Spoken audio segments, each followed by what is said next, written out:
Hey everyone, welcome back to Teenager Therapy. I'm Gael. I'm Thomas. I'm Kayla. I'm Mark. And welcome back to the podcast. Now, this episode is about a topic that we haven't really covered much, and that's our relationship with food. We've talked about body dysmorphia, I think, or body expectations. Yeah. But not necessarily about our relationship with food, which I think is a really, really big problem for a lot of teenagers. Do you guys eat breakfast? No. I try to, but like, if I miss it, it's like, okay, whatever. How many meals do you guys eat on average? 2. Yeah. Same. Just 2? Yeah. Why don't you guys eat breakfast? Either actually no, most of the time is because I don't have time, but sometimes I'm just not hungry. Yeah, I don't have the appetite. Yeah. And I just don't make it a priority. Same. What time do you guys eat your first meal then? Whenever I wake up. Whenever I wake up, whenever I like get hungry, then I'm like, okay, I'll go eat. It's usually around like 3 Yeah. PM? Oh Mhm. my 3 god. p.m. Oh shit. Mine's like 11 and Oh. or like 1. Oh, around there. that's what I consider like breakfast. Yeah. That's Shit. breakfast. Mm, What about you? Do you eat breakfast? I do. What All time? 3 meals? All 3 meals. I've Woo! always ate 3 meals in my life. Like every single day, I eat 3 meals. Which I think is a really big privilege. It's definitely a really big privilege of mine that I've always had a consistent eating schedule. I always woke up, first thing I did was eat breakfast, and then later on I ate my lunch, and then at night I ate my dinner. I think a lot of that was because I had a mom who cooked. So people like to say you live either in an ingredient household or in a snack household. Ingredient or like pre-made food household, right? And I lived in an ingredient-based household, so there was always ingredients that you can make yourself something with, and there was rarely just like ready to eat stuff. So my whole life, I kind of just grew up having to know, like, if there's no food, I make something instead of like heating something up. And I think that's also why I'm like so used to having good eating habits, is because I'm kind of forced to, since I have to make it myself. What do you normally eat for like your breakfast or lunch or dinner? For breakfast, I always eat eggs. Like, eggs is like 90% of it. Right now, I'm obsessed with eggs and beans. That is, shut the fuck up. I know. No, it's so delicious. I eat beans. It is. No, it's because beans get a bad rep because of the UK. They're eating beans UK? in like this disgusting ass way. I'm kidding. I'm joking. You know what? That was really mean. I'm sorry to all our Wow. English Wow. fans. I've never even tried your food, but just I've seen pictures and the pictures don't look very appetizing. I'm willing to change my stance. Anyways, I just don't want to get canceled. Okay. Mexican beans are delicious.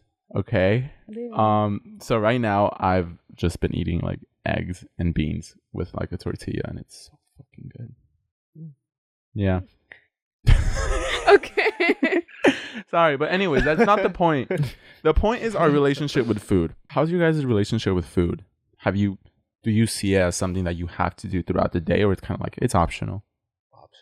Optional. Yeah, I would say. And something that's been happening to me a lot recently is I get nauseous, like just thinking about like me eating food. It's Really? it's kind of weird, and I think it especially happens when like something is like on my mind a lot, or like something bad happens where like eating food, even if I am hungry, I just like can't really eat it. Like I'll take a bite and I'll be like, ugh. It just feels, I don't know, nasty, I guess. But that's been happening to me recently. Really? Where it's like even if I am really hungry, sometimes when I'm like maybe even halfway, I'm just like I don't want to eat it anymore. It's like, Do you start focusing too much on like the texture of the food, or is just the flavor, or you're just done with it? I really don't know what happens, but it's just like a little switch in my head where it's like, I don't want to eat it anymore. Even if I like am hungry, I don't know. Do you guys feel that too? I feel like I've definitely felt that before. Mm-hmm. But honestly, I don't know. My relationship with food is like kind of concerning sometimes. It was especially concerning during like junior and senior year because that's when I struggled the most with like my body and appearance. I remember I did feel nauseous like every time I ate, like, and I would regret eating. Like every time I ate, I would just like I would feel horrible about myself and I would like not eat for the rest of the day. And then there were times where I wouldn't eat for like the whole day and then I would eat all at once and then I would feel horrible. And it was just like just a very irregular eating schedule and eating habits. That kind of Why did you feel bad after you ate? because I struggled a lot with my body. I always felt like for the longest time I like couldn't gain weight. Like no matter how hard I tried, I was always like very skinny and could not like gain anything. And then suddenly everything kind of changed as I got older. And then then I started gaining weight. And then as soon as I started gaining weight, then like my relationship with food became very unhealthy. Do you think it was mostly based, like your relationship with food was very irregular or just not the healthiest because of your focus on appearance? I think so, yeah. So it wasn't like necessarily food itself, it was just what it caused to your body that made you kind of despise it. Yeah. Oh. Yeah. And I remember like there was a specific incident like during our road trip where we stopped at a grocery store and I was like really, really struggling with my appearance and my self-esteem. We go in there, there's like this weight thing, and then Kayla and Mark go on it, and like I didn't want to go on it, and then I was just like surrounded by like so much food, and it was so overwhelming, and I got a panic attack. And Really? that was and I feel like that has never really happened before, where it got so intense, and like I fixated so much on food to the point where it was like sending me into this state. Was there like, what did you feel in that moment? Because you're surrounded by food and you see the weight. Is there like a desperation of like I'm gaining weight or I'm losing weight, or what did you feel? I don't know. I don't really know. I just remember I hated myself and like I hated being in that environment because it just reminded me of like all the food. I have like a kind of like a binge eating problem. Mm-hmm.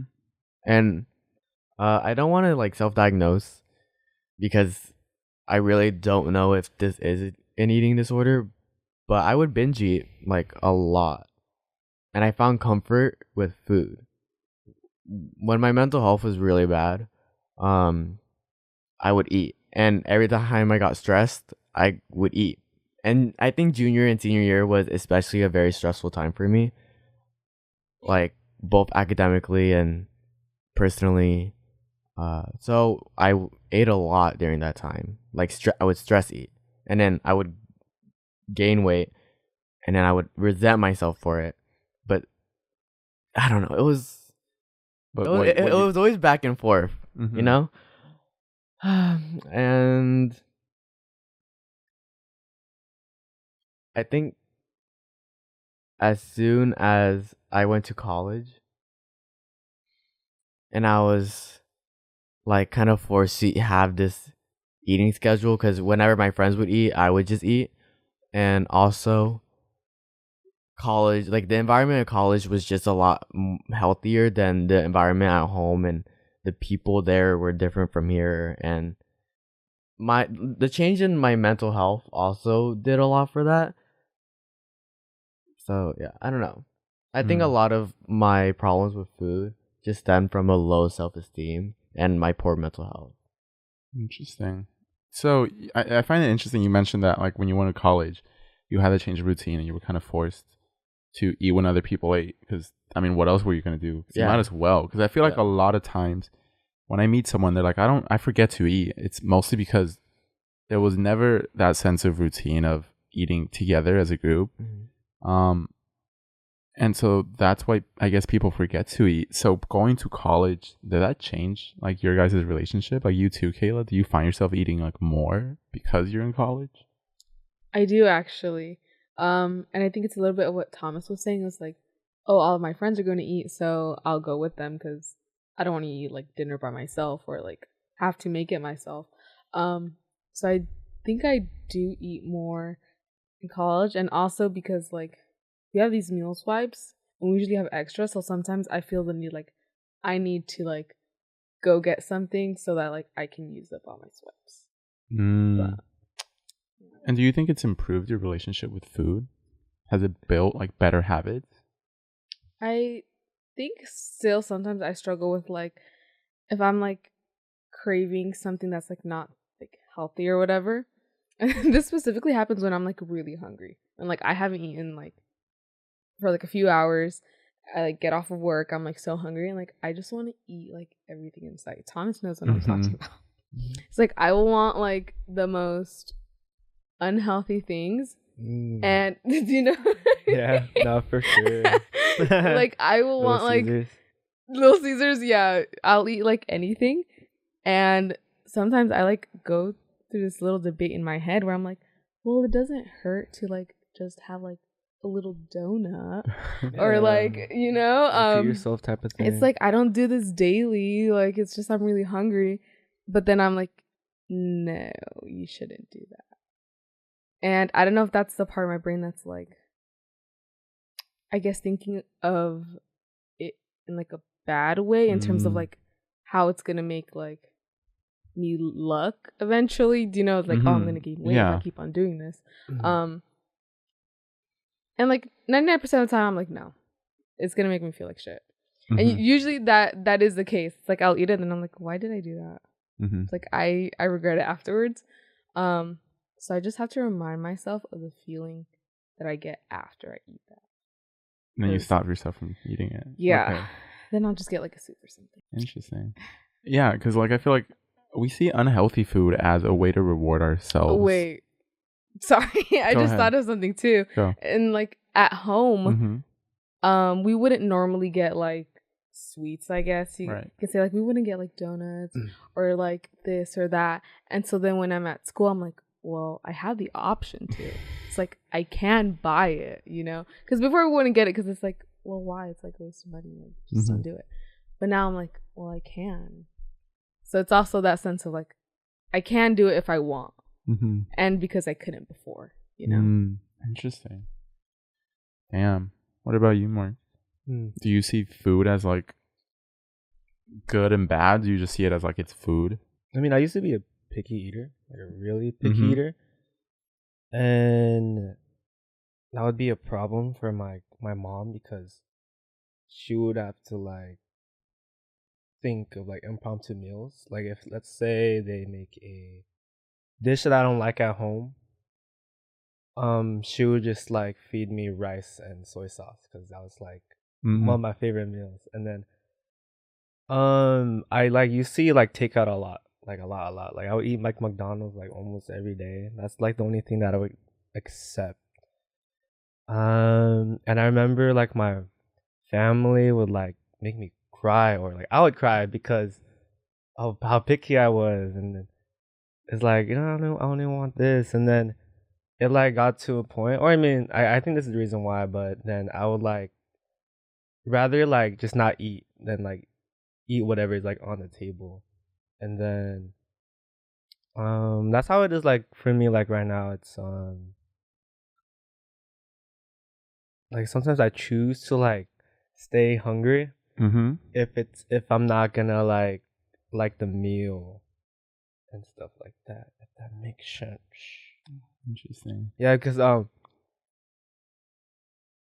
why I keep saying that? Anyways, so I want to go back to your snack ingredient house. Yeah.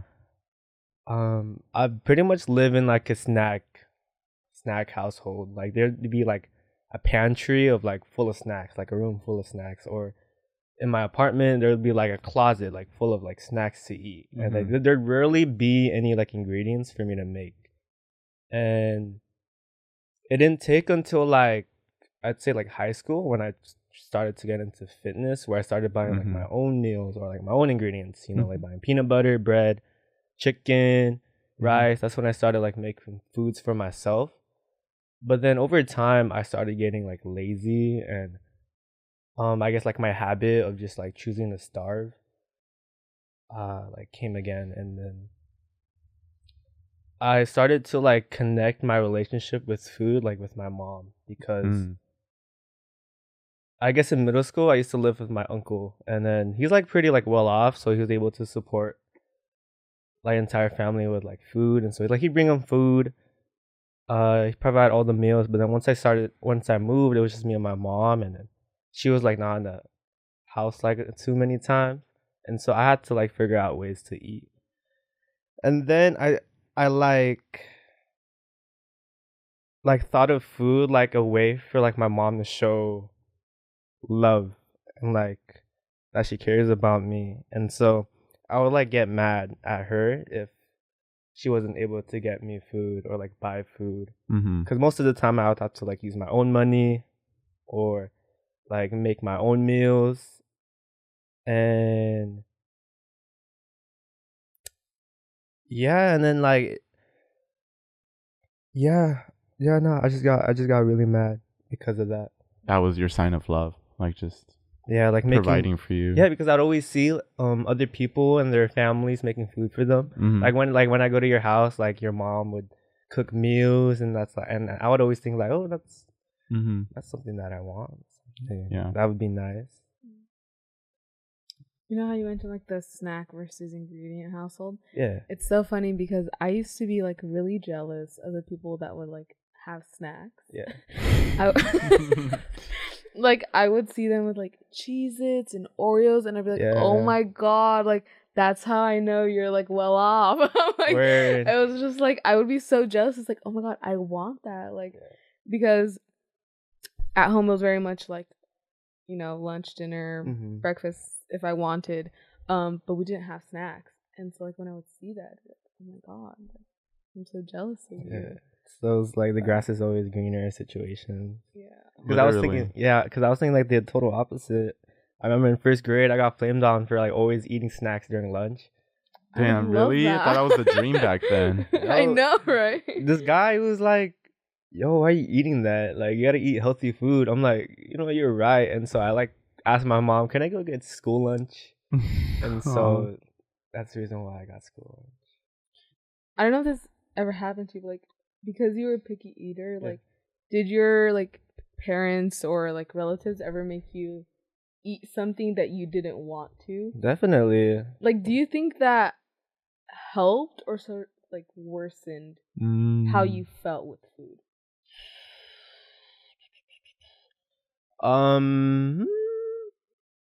Definitely didn't help, because I continued to like stay picky, and I would just be like scared. I'd be scared, like not the food, but like the person themselves. Like I would be I would just form like it would worsen the relationship with the person themselves, not the food. Yeah. That's so interesting, because in my household, my mom always kind of made it an emphasis to, I think this is like typical, I'm sure you guys have experienced it, of being like, oh, you gotta eat your vegetables, like you have to eat them or else like you can't like leave, right? You have to eat them. And so they usually, when you're a kid, you don't want to eat vegetables, you don't want to eat a lot of foods, but your parents kind of make you.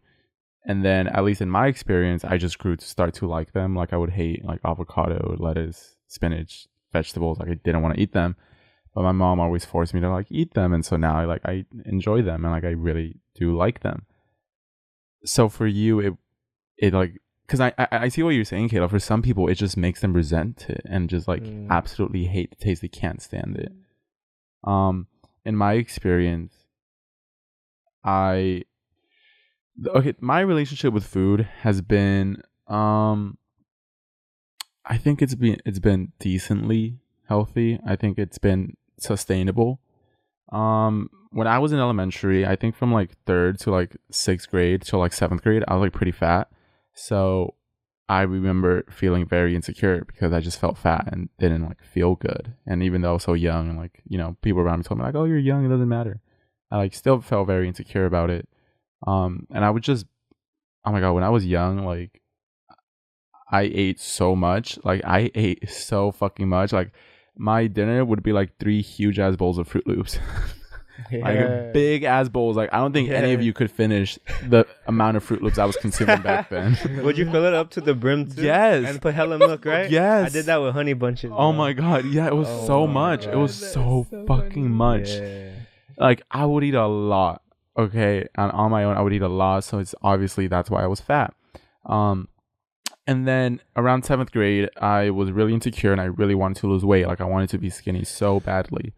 And I remember I started to exercise a lot, and then we were in PE from middle school. So that physical activity helped a lot. And I would put myself on these very restrictive diets.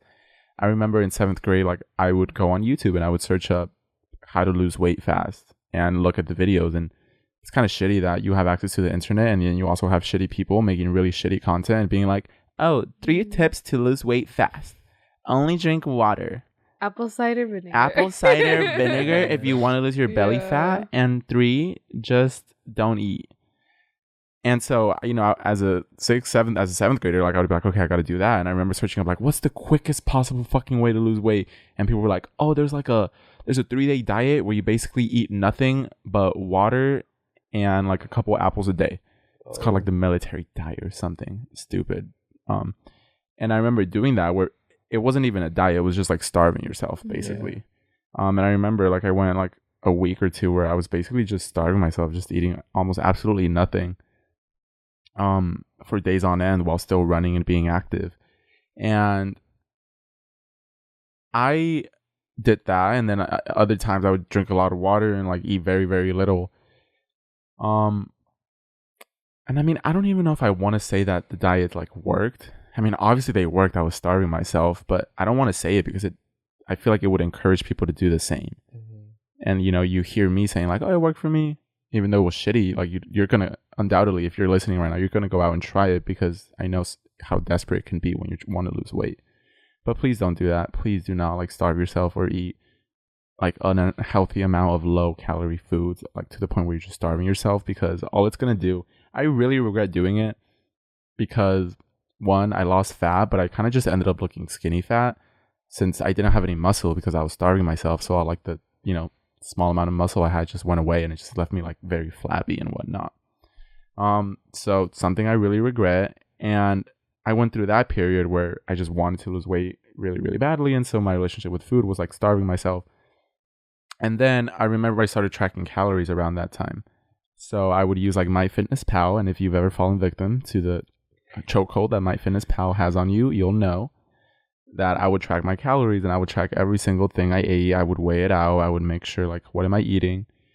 And then I would track my calories and I lost weight, whatever. I was skinny and then I kind of forgot about it. I was like, okay, I'm skinny now.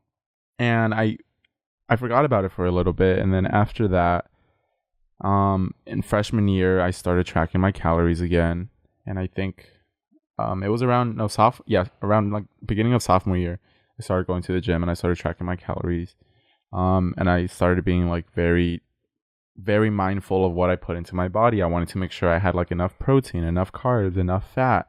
I didn't want to eat too much sugar. And I think it was around the time I started getting into fitness that my relationship with food got, honestly, I think better. I think it got a lot better. After that, like once I entered high school, I just despised like most American food. Like almost all the food that isn't vegetables, fruit, and meat is like uneatable to me. I don't want to eat it. I hate eating like processed food. And I think a lot of this came from being educated on how shitty American food is and how everything is processed. There's chemicals, there's fucking terrible, terrible things in the food here that like just disgusts me. And I think about like me putting that in my body, and I just like, I visualize it. I visualize that food going in and like digesting itself, and I just get grossed out by it. And so because of that, like I'm very, like, I guess, picky in terms of where I'm able to go out and eat, because I don't like going to restaurants where they serve like really just, I don't know, processed food or greasy food or stuff. I don't like going to like the malls and stuff, because all the food there is like extremely high calories. Like one Cinnabon is fucking 2,500 calories, and that's what you're supposed to have in a day. I'm like, holy fuck, like that's so much. However, in a way, it did worsen my relationship with food, because now I'm like very conscious about calories, and I'm constantly thinking like, ooh, like if I go out to eat with friends, they're like, oh, let's go to In-N-Out. I'm like, do I want to go to In-N-Out? The fries and the double is going to be like 1,000 calories, 1,200 calories. Can I like quote unquote afford that in my food budget? Because I already ate 2 meals. And if each meal is like 600 and I'm already at 1,200, like another 1,200, I'm like, ooh, that's kind of a lot. I don't know if I want to eat that. Yeah. And I start just overthinking it, and that does kind of stress me out, because I'm like, oh my fucking God, what can I eat? I can't eat anything. I am just stressed. So I'm definitely very conscious about calories now. I look at the calories in everything. I'm like, am I like eating a lot, or am I eating enough? Am I eating too much? Not recently, maybe like a year and a half ago, I stopped counting my calories and just eating whenever, like, I try to just be mindful about when I eat. Like when I'm hungry is when I'll actually eat. And also just being mindful about what I'm eating, but not overly picky. Like I'll make sure that my emphasis on when I decide to eat something is it going to have a lot of protein, and then like, is it not going to be too heavy on sugar or like fats or something? And that's what I focus on. So I try to eat a lot of like whole foods, a lot of vegetables. I'll like stuff my plate with vegetables and just eat it.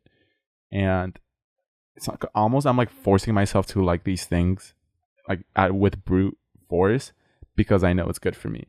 So there was a lot of vegetables that I did not like squash and like carrots and steamed carrots, steamed squash, all of that, right?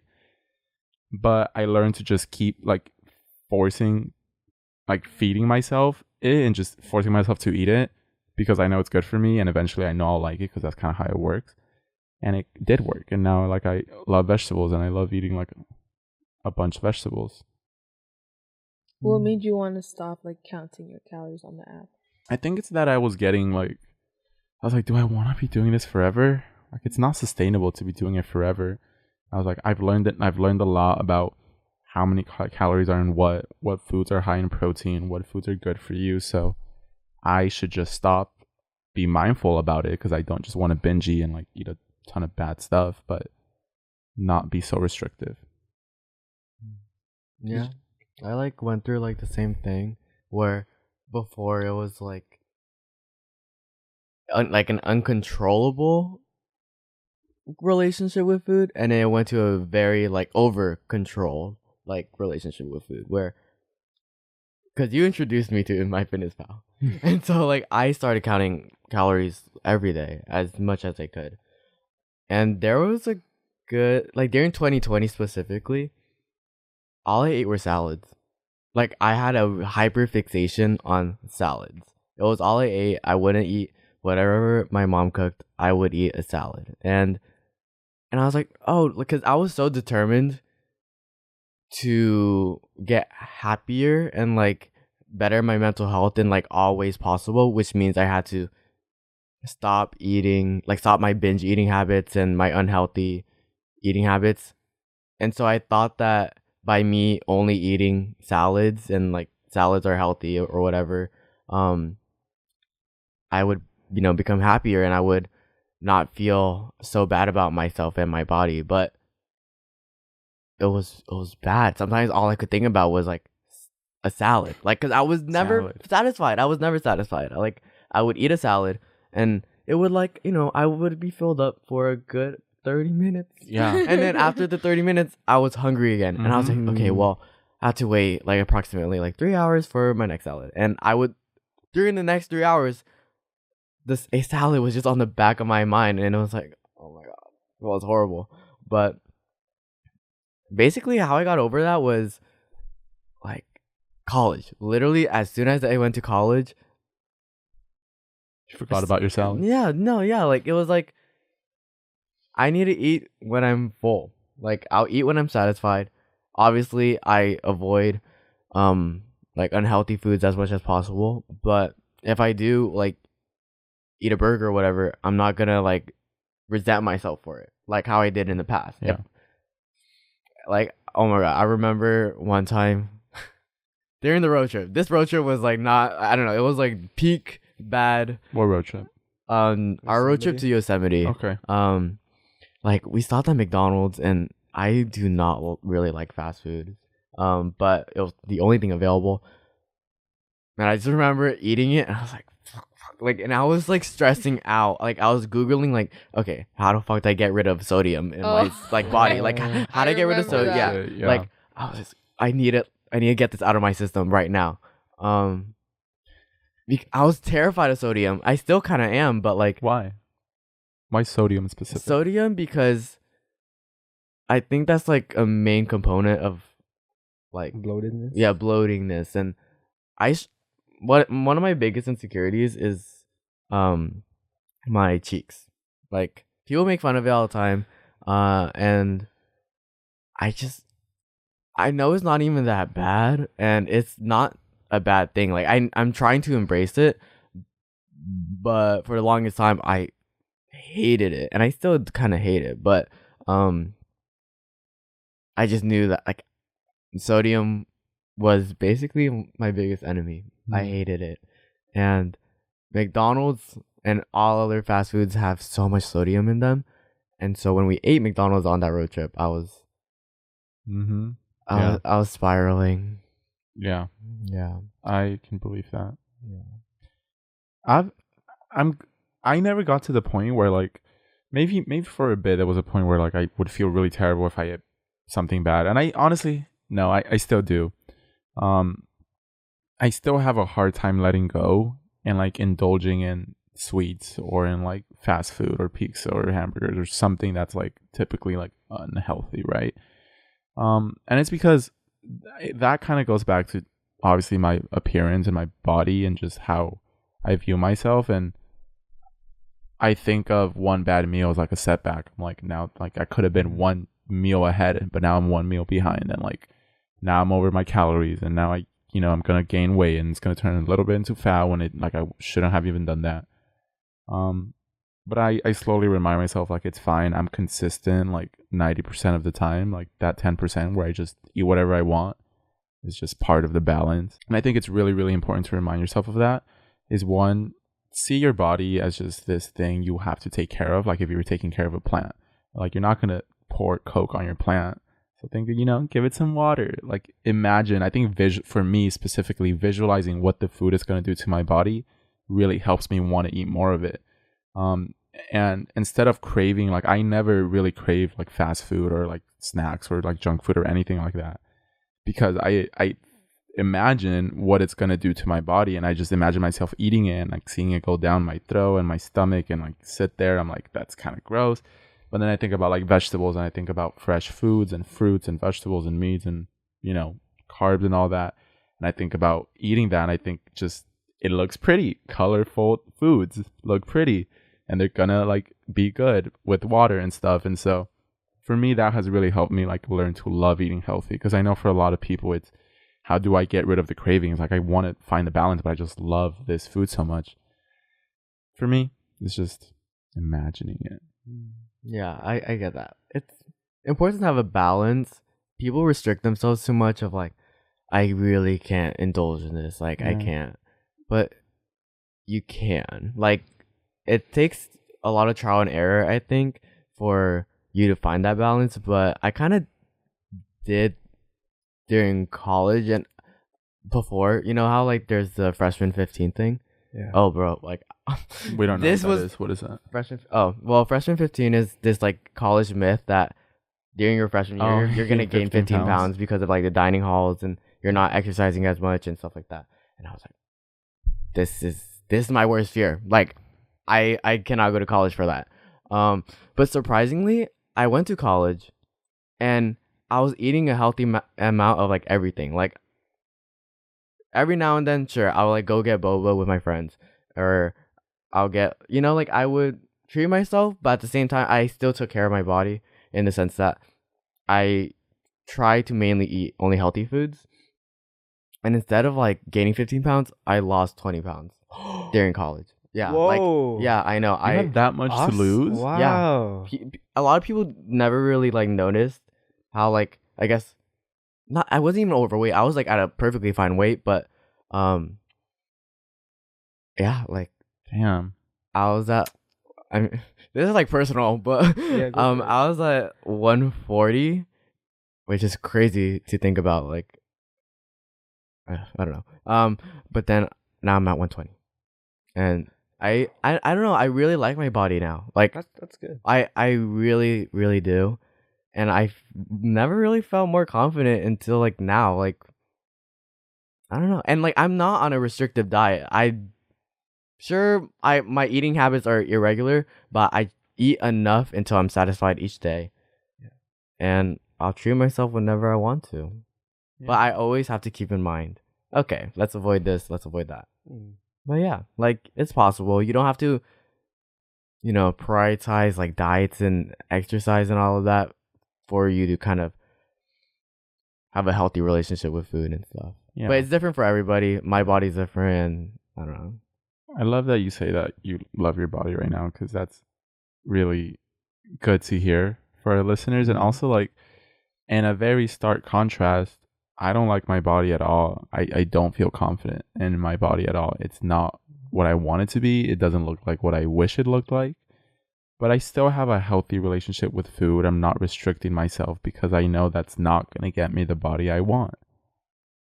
I know the body I want will only be achieved if I exercise consistently, if I go on walks, and if I treat my body with the care that it deserves. And that's by putting good foods in it, by eating a lot of protein, eating the right amount of carbs, the right amount of fats, healthy fats. And if I keep doing that consistently, even just one day at a time, eventually I'll get there. And sometimes I get really frustrated that I'm not there yet. I'm so tired of seeing everyone around me seeming to like have the body that I want, but I don't have it yet. And I get frustrated. I want to give up and just like, I don't know, sabotage myself. But I'm like, I can't. I have to just like keep going. And it's like gets very discouraging, but I guess I just have to remind myself that if I really want that, it's just going to take a lot of work. So if you're like me and you're not quite there yet, just keep implementing good habits, and eventually they do pay off. Yeah. And another thing, like, I used to have a dream body. I mean, I think everyone kind of did, where it's all the same. Like, guys want a lot of muscles and like very lean and built. Women want like a slim waist and all of that. It's all pretty much the same. And I kind of like stopped giving a fuck about what a dream body was, or like what kind of, because I think the dream body is just mainly constructed by what society wants and not what the person wants at all.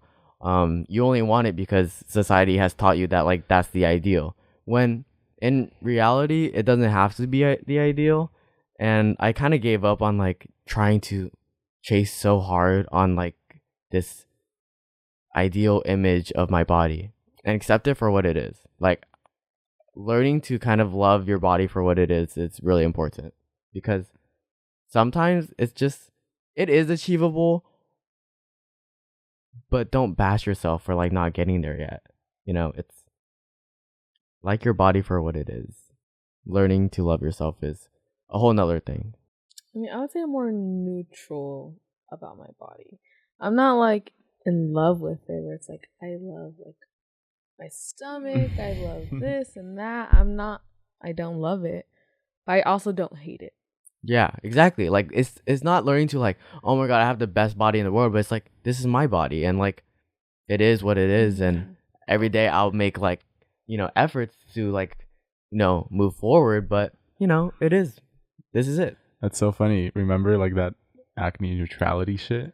And then how we were on the opposite side, and now on this topic, you're the one that's body neutral, and I'm like, no, not neutral. I want that dream body. I see what you mean, and I totally like, I remind myself of that. I'm like, I should just love myself right now, but still want to be somewhere. I think I am doing that, but I still can't let go of the idea because I want to see what I would look like, and I want to look that way because that's how I want to look. And I'm like, I really hope I could get there because I'm gonna be. I'm like, I get so close to giving up and be like, maybe I'll just practice self-love. But I can't. Not yet. Not yet. Why do you resort to like self-love in terms of like giving up? Because like, why do you only do that? Because I almost see self-love as being complacent and just being at peace with it and losing that drive. Because right now, and this applies to everything in my life, there's dreams I want to achieve, there's places I want to be, and I have this like, I don't like where I am, I want to keep going, and I guess I see like, oh, but I'm thankful for where I am because I already have it better than most, so why even, chase more? Just be happy with what you have. And I'm scared of doing that because I'm like, well, then I'm not going to advance because I'll just be happy where I'm at. Like, why ask for more? And maybe that is the secret of happiness and the secret of loving your body and everything that it stands for. Is like, why keep chasing for this body you want to have when you could just love yourself and you're kind of just going to be happy and you don't have to keep working so hard. So that's why I see it as that. I mean, it makes sense. But if you think like that, you're never really going to be satisfied with anything in your life. I will once I'm like 8% body fat. Like, girl, like, come I on. swear, like, bro, I'm telling you, if I have 8% body fat, I'll be like, then I'll have the courage to be like, I'll practice self-love. This fool. I don't know. I don't want to practice self-love. I think you can practice self-love, but still chase your dreams. Like, true. literally, you can still work on yourself while being like, don't, like, it's just like, you don't need to bash on yourself while doing it. I really don't. And I've noticed that I'm like very hateful towards myself. I'm like, God, I look like, who would want this? Who would find pleasure in this? Like, this is like disgusting. I don't want to look like this.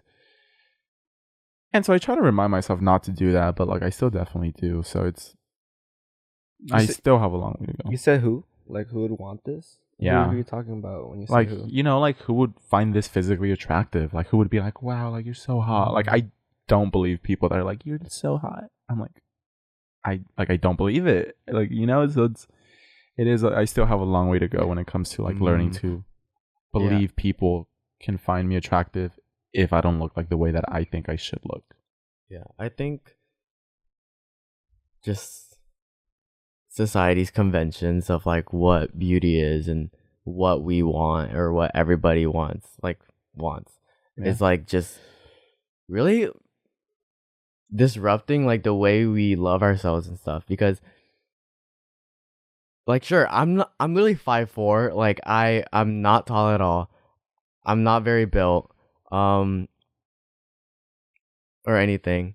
But I still can find myself attractive, and I don't know. Like, you really do have to separate, like, your ideas of what like is attractive from what society deems attractive.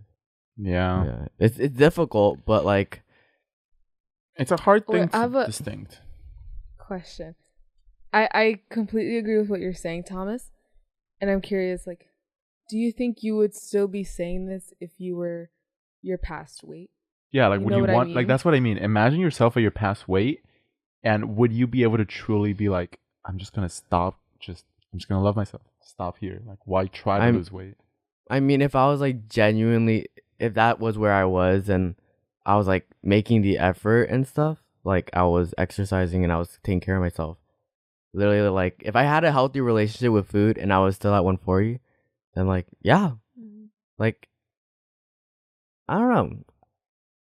It's because it's hard because sometimes you're like, I'm not even looking at what society wants in a man. I'm looking at what I want, and what I want just happens to be the same as what society wants. That's what I'm getting at. It's like, I agree with what you're saying. Like, very much everything is based on like society standards, and to an extent, I mean, yeah, everybody's desires are shaped by it, big or small, and so that's why I was just curious, because right now, I would say for like most of us, we do fit into the standards for the most part.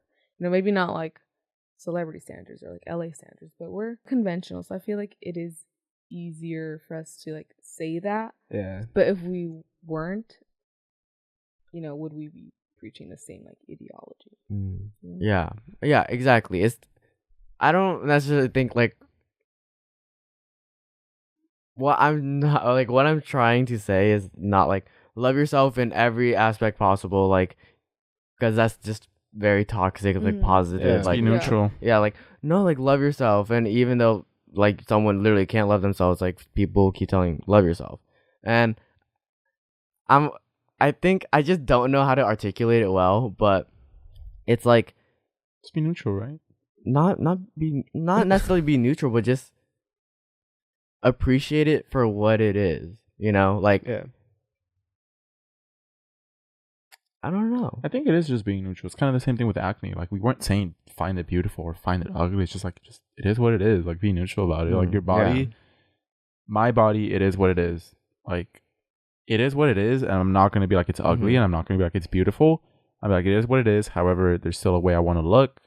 I'm going to keep going towards that while not fucking hating myself and despising myself, like, resenting myself. It's okay not to love your body, but I'm encouraging everyone to like find peace with like how your body is. Yeah. And if you want to work towards a specific body you want, then work towards it. But I think people just like associate what their current body is with like, this is like horrible. And it's not horrible. It just is, it's your body. Yeah. You can say it's a privilege to have the body that you want. Some people don't have the same access of other people, and at that point, it's just like it is what it is. Just appreciate, accept what it is. So that's it for this episode. It was a long one, but I think it was a really important one. I hope you learned something, and I at least gave you a new perspective. We're also going to be speaking to an expert that specializes in eating disorder with young people. He does a lot of work at UCLA, so he's obviously a lot more qualified than us to talk about the actual implications of what is an eating disorder, how does it affect your life, and how can you recover from it. But anyways, love your body, and if you don't want to love it, or if you're not there yet, just see it for what it is. Put good things in it, care of it, like if it was a plant that you're nurturing. And yeah, we will see you in the next episode. Bye. Bye. So now we have Dr. Michael Wetter on the podcast, who is a clinical psychologist. Thank you so much for being here. My pleasure. Thank you. Yeah, I'd love to hear a little bit more about yourself and the kind of work you do. Sure. In a nutshell, as you had mentioned, I'm a clinical psychologist. In addition to my private practice work, I also serve as the director of psychology for two programs at UCLA, one of which is the inpatient medical stabilization program at UCLA Santa Monica Hospital for eating disorders. And the other is our outpatient clinic called Nourish for Life, in which the medical director is Dr. Elaine Rosen, and I am the psychological director and primary psychologist. Wow, that's really incredible. And I just want to know, is a lot of your work revolving around eating disorders in young people? Absolutely. In these two programs, that's primarily who we see. And I would say the age range of those whom we try to support and help goes from about as young as maybe 8 years of age all the way up through about 27 years of age. Oh, wow. 8 years of age. There's a lot of stuff happens even that early on. Absolutely. That's really interesting because, I mean, well, first of all, what does an eating disorder look like at that age of 8? Interestingly enough, it's eating disorder itself, if we're going to look at sort of an operational definition, okay, they're behavioral conditions, and they're characterized by, let's just call them significant or severe persistent disturbances in eating behaviors, and they're associated with very distressing thoughts and emotions, okay, often distorted thoughts, and I don't want to say exaggerated emotions because I think that's insensitive to the experience of it, but where the emotional response is disproportionate to the perceived threat. And whether you are 8 or 18 or 80 years of age, that combination of distress associated with the behavior of eating can result in many different varied ways of presentation. The difference that we see for someone who's, let's just say, 10 years of age versus somebody who's 18 years of age, or even 20 or 25, is that a young child doesn't necessarily yet have the vocabulary nor the capacity or insight to be able to express how they feel in a way that resonates with, the conceptualization of either therapy or even themselves. They may just say, I don't feel good, or I feel bad, or that's bad. And it's sort of the way I've sort of experienced this. And I'm going to speak now as a metaphor or an analogy. It's like if you were to walk down the road and you see somebody who just looks confused and distressed and panic, and you ask them what's going on and how you can help, and they speak to you in a foreign language that you don't understand, and they don't understand English. And what is our tendency to do? Our tendency is to speak louder, as if our communication all of a sudden is going to click because we're speaking louder. And they get more agitated, and then we get more agitated. And then after a while, we feel useless, and they feel like we were useless, and they feel there was no help, and benefit in asking for help. And I think sometimes with young kids, that can kind of be the experience, which is they don't know how to express themselves necessarily. And we try to ascertain by sometimes speaking louder or repeating the same question, or repeating the same question in different ways. And really what it necessitates is trying to understand their experience. And I think that's a universal truth no matter what age, we're dealing with, which is how do we understand that person's experience, whether it be their suffering, whether it be their joys, the things that have worked for them to help them cope. So the trick is, how do you find it for the age group you're talking with and for the person you're talking with? Really, the language I use is I like to understand their narrative. I like to understand their story. Interesting. You like to understand their story. And what does that look like in someone that's 18? Is there, when you try to understand their story, do you mean you want to understand their relationship with food? It transcends beyond food. Although that's inclusive in that. Okay. When you have eating disorders, like take, for example, anorexia. Okay. Anorexia nervosa is, a very, very serious condition, potentially, because of all mental health diagnoses, it is the one with the highest rate of mortality. Okay. Surpassing even major depressive disorder. Okay. Wow. It has the highest rate of mortality. So a common misconception, I think, of anorexia nervosa is that it's a fear of food. And it's not a fear of food. It's a fear of gaining weight. Food is merely the mechanism in the pathway towards the gaining of weight. Okay. So there's an irrational fear, although it seems very justifiable to that person, about the fear of gaining weight. When I refer to understanding the narrative, I'm speaking about understanding the person and their experience in the world. More often than not, I conceptualize eating disorders, especially anorexia nervosa, under the sort of the rubric of more generalized anxiety. Okay. Not to be confused with generalized anxiety disorder, but just the framework of anxiety. Right. And more often than not, their perception of what is a threat is often distorted, but their reaction is to react in a way where they are feeling either vulnerable or threatened. This results in activation of our nervous system, the fight or flight mechanism, if you will, okay, and the sympathetic and the parasympathetic nervous systems. So focusing just on their relationship with food is certainly an important aspect of this, but not in its entirety. So I want to understand, when I get to know somebody, what has their life been like? What is their family dynamic like? What is their, relationships like? What was their experience like at school with friends and clubs, their expectations of themselves? All of these things, the various characters in their life, there are some very common traits to those who have and suffer from eating disorders, especially anorexia. The tendency or desire towards perfectionism. Okay. Highly intelligent, highly sensitive of their environment, very much creatures of routine and rules, people pleasing. Okay. The desire to, have a high sense of drive and achievement and accomplishment, and very, very anxious. They tend to be anxious worriers. So I think in those regards, there is a tremendous amount of information that one can obtain in getting to know them in order to better understand their eating disorder. Interesting. So it's not even oftentimes about just that they are afraid of food or just don't like the texture. It's that there's a fear of gaining too much weight, or is there also times where it's simply just there's not enough self-love, that there's like you start to think I don't want to care for my body. In some ways, I think it's a very good question and a very complicated answer.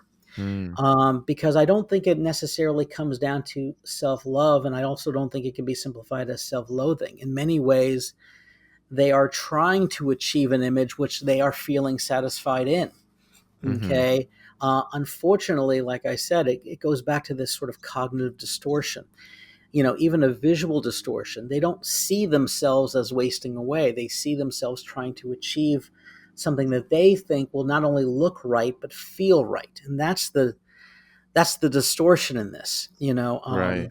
Sometimes I conceptualize anorexia nervosa or eating disorders as like a separate beast, a separate entity, Mm-hmm. where it takes over and hijacks our capacity to think logically and clearly. And are there's an I'll say an older movie, even though to me it doesn't seem that old, The Usual Suspects. And one of the great lines from that movie is, the greatest trick the devil ever pulled is convincing the world he doesn't exist.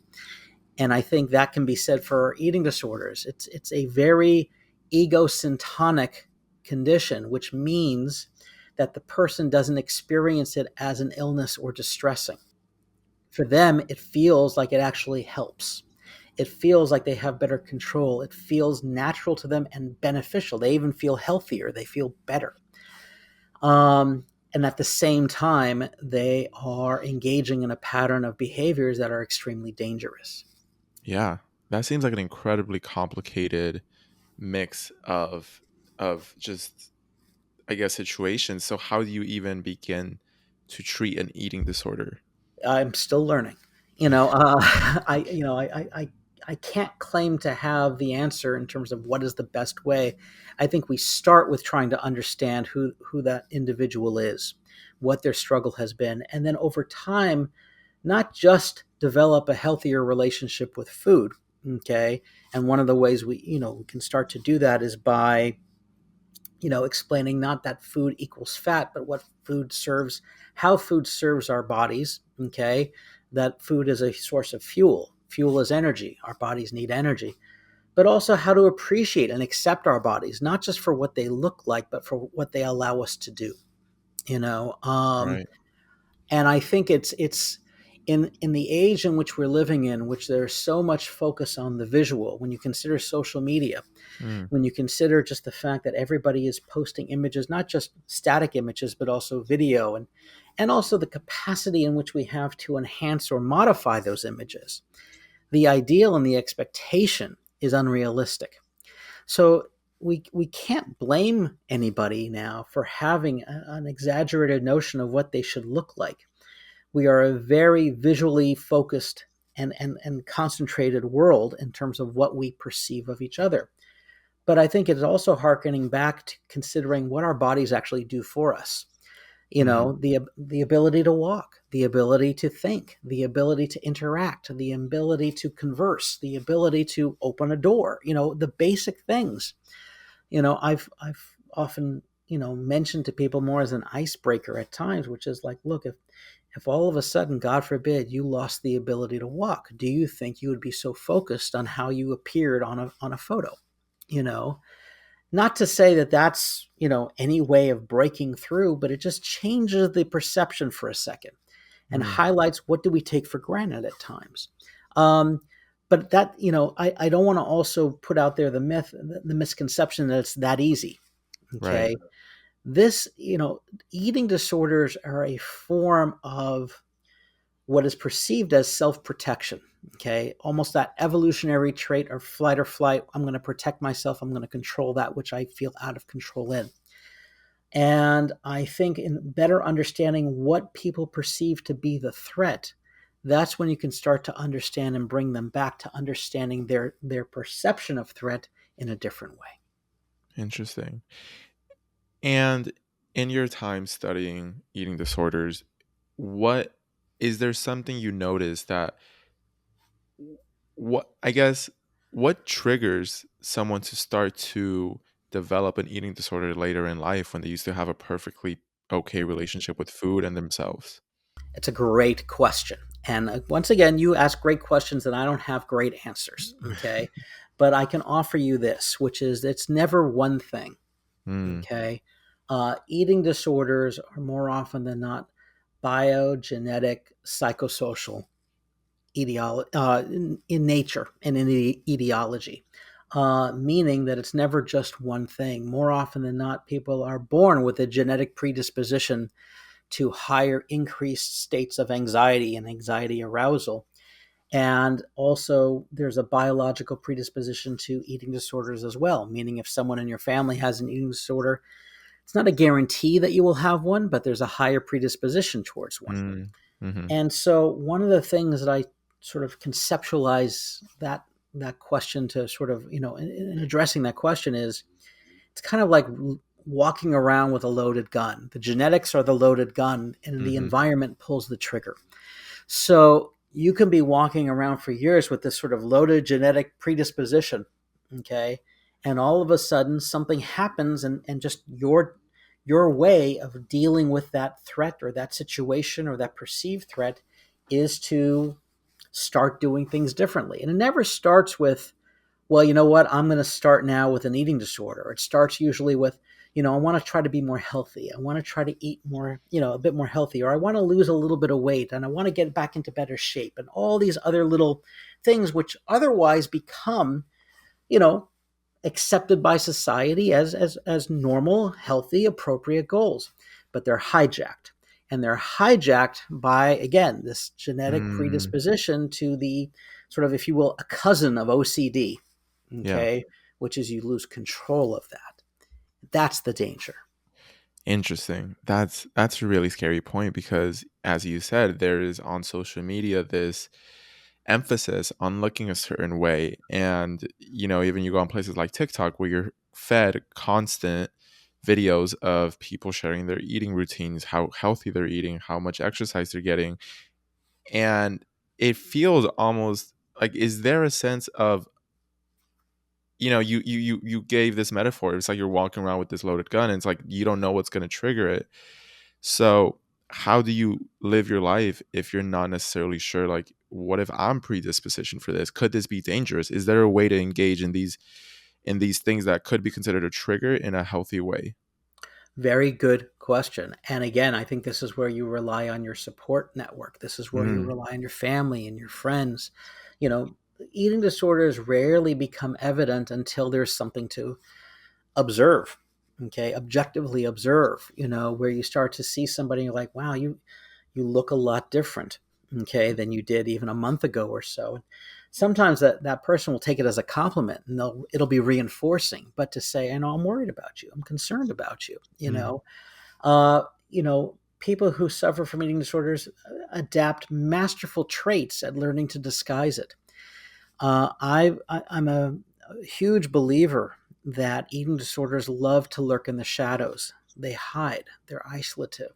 So mm, somebody could sit down with you for dinner or for lunch, and they could masterfully just sort of cut their food and mix it around and maybe take a bite, but not a really big bite. And they'll put it on this side of the plate or that side of the plate, or or they'll say, "Well, I really was really full because I had such a big breakfast, or I had such a late snack, or whatever it may be."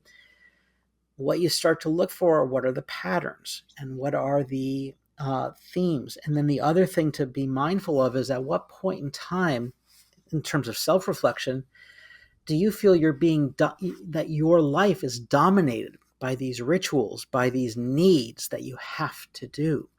Where all of a sudden your life becomes about food or the avoidance thereof, or burning off calories, or restricting, or purging, where everything that was important to you plays second fiddle to making sure that I don't gain weight, or making sure that I can only eat this type of food. You are looking for the fact where the eating disorder sort of takes over your life. And that's the point. where we see the intervention come into play. Wow.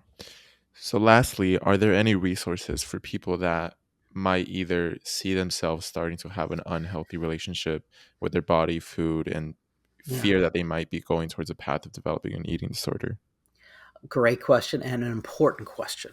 Yes, there are pathways. Okay. Unfortunately, with the experience of our COVID-19 pandemic, we saw a dramatic rise in presentation for eating disorders. Okay. And it's really brought to light the significant severity and prevalence of eating disorders, as well as a myriad of other mental health related concerns.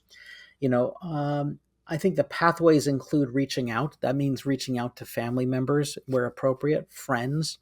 If you're a university student, reaching out to your counseling resources, or mental health facilities resources.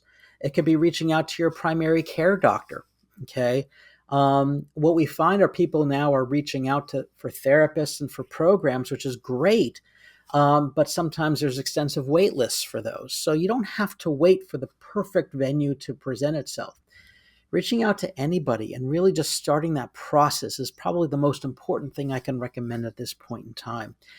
As I mentioned before, the danger with eating disorders is it's extremely isolative.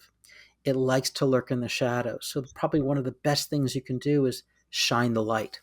Shine the light on your struggle. Shine the light on your concern. Doing so gives you back ownership over your life. Remember, an eating disorder is trying to take over your life. The best thing you can do is take your life back. And it starts with making it out of the shadows and into the center. Wow. Thank you so much, doctor. This has been incredibly insightful on what an eating disorder even is, because I think sometimes there tends to be a lot of misinformation on what it looks like. So I think this is going to be really helpful. And to anyone listening, I encourage you to reach out for help, because that is ultimately the first steps. And you would be surprised that even just people you wouldn't expect can help in many different ways. Thank you for being here. My pleasure. Thank you for doing what you do. Thank you.